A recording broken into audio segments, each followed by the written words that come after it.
Este verano Winona Ryder ha concedido una entrevista en profundidad a la edición británica de Elle, que tiene la gracia de estar hecha por un periodista que ya la entrevistó hace 35 y 38 años, Jeff Giles. Ryder habla sobre Stranger Things, sobre cómo ha insuflado confianza a los actores infantiles, transmitiéndoles su propia experiencia, sobre maneras de envejecer, y sobre otros detalles de su carrera. Jeff Giles relata que Winona se presenta al encuentro con una camiseta de una librería de San Francisco vinculada a la generación Beat, un pin de Jim Jarmusch y Converse, por lo que la charla no es parca en lo que antes se daba en llamar mundo hipster. La actriz cuenta lo agradecida que está a su mentora Laura Dern o lo enamorada que estaba de Al Pacino. Leonard Cohen, Tom Waits y The Replacements están entre los artistas que suele escuchar, pero Saint Etienne se han dado cuenta de que hay una cita interesante sobre ellos, grabada en vídeo, que no se detalla en el reportaje, y la han compartido en sus redes. Se trata de un fragmento de entrevista en el que Winona Ryder cuenta que un disco de Saint Etienne la rescató a sus 20 años cuando lo estaba pasando muy mal. La actriz no especifica a qué álbum de Saint Etienne se refiere. Sin embargo, sí indica que lo descubrió en una venta callejera por Lisboa, mientras estaba rodando una película en la ciudad, cuando tenía más o menos esa edad. Los investigadores de las redes sociales no han tardado en atar cabos y han concluido que el rodaje al que se tiene que referir Winona ha de ser el de La Casa de los Espíritus, basada en la novela de Isabel Allende, pues tuvo lugar en parte en Portugal entre enero de 1993 y abril de 1993. Que se vendieran discos de Saint Etienne por la calle en Lisboa en aquella época es un tanto extraño, pues el grupo se hizo más famoso en Europa en 1994 tras la edición de He's on the Phone, y aún faltaban más de 5 años para el fenómeno Top Manta. ¿Está equivocándose de época la actriz? Pero podría cuadrar. Saint Etienne sacaron su segundo álbum justo en aquel cuatrimestre, y fueron top 10 en Reino Unido con él. Sea su debut Foxbase Alpha o Sort of el disco al que se refiere Winona Ryder, doy fe de que había una canción en este último tan bonita que podría haber sido responsable de salvar a Winona Ryder.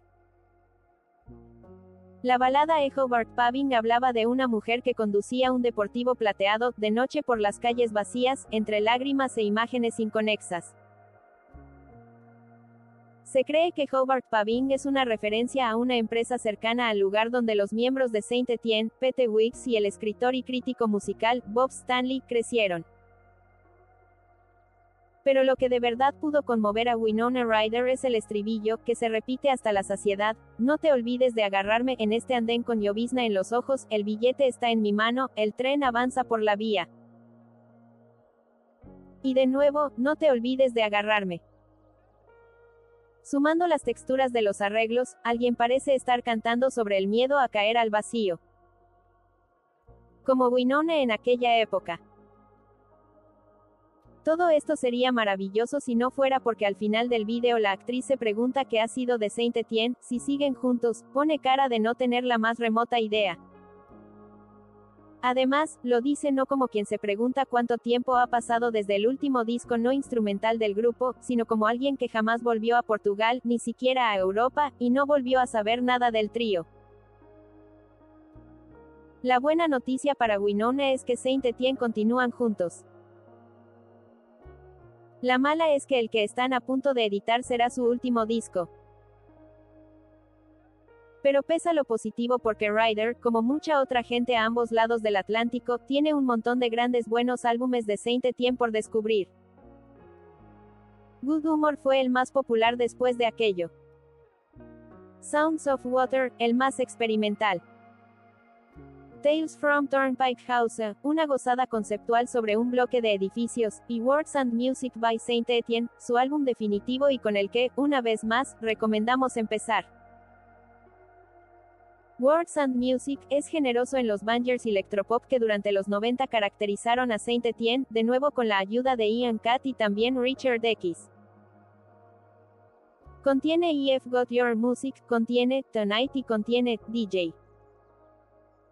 Aparte de los hits, es el álbum de Saint Etienne que mejor explica la profunda cultura pop que rebosa el trío. El título del largo fue sugerido por Lawrence C. Lawrence, pues Sarah Cracknell era tan fan de Felt que los perseguía en vivo allá donde iban, y además Ed Snakes Crinkle Their Heads to Death es uno de sus títulos de álbum favoritos de todos los tiempos. El amor por la música ajena era el gran nexo de unión de aquel disco de Saint Etienne. En las entrevistas hablaban con detalle del momento en que There She Goes de The Last metía un acorde menor, sobre el instante en que Alicia Keys grita In New York, en Empire State of Mind, sobre lo que le sorprendió Ongs de Usher, así como otros momentos épicos de Alex Chilton, Joy Division.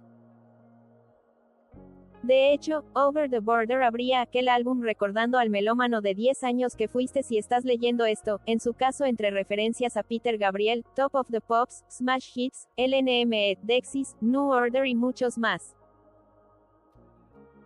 Y no se limitaba al name dropping. La canción exploraba la disyuntiva entre hacerte mayor y seguir amando la música cuando planteaba, me estoy haciendo mayor, solo el cielo sabe lo que está por venir, y sobre todo cuando se preguntaba algo maravilloso desde la inocencia más absoluta, cuando me case y tenga hijos, ¿será Mark Bolan aún tan importante para mí? Ese contraste entre ingenuidad y madurez se desarrollaba en la producción sublime de grabaciones como Last Days of Disco, cuyos arreglos finales, cercanos al Northern Soul, son pura gloria. En el año anterior al que Bob Stanley publicara su imprescindible libro sobre la historia del pop, Yeah Yeah Yeah, el grupo devoraba también el folk de los últimos 60, y Throw It All Away, o el pop vocal Record Doctor, hablando de la vida y de la muerte 25 Years. En su momento describieron el concepto del álbum de la siguiente manera a través de su web, es sobre cómo la música puede afectar la vida, cómo define el modo en que ves el mundo de niño, cómo puede ayudarte en malos momentos, y cómo las canciones que siempre has conocido pueden empezar a significar algo nuevo, y afectarte, cada vez que las escuchas. Concluían, el disco va sobre creer en la música, sobre vivir tu vida siguiendo sus normas. Un disco, pues, que puede ayudar a alguien a salir adelante, incluso más que So Tough.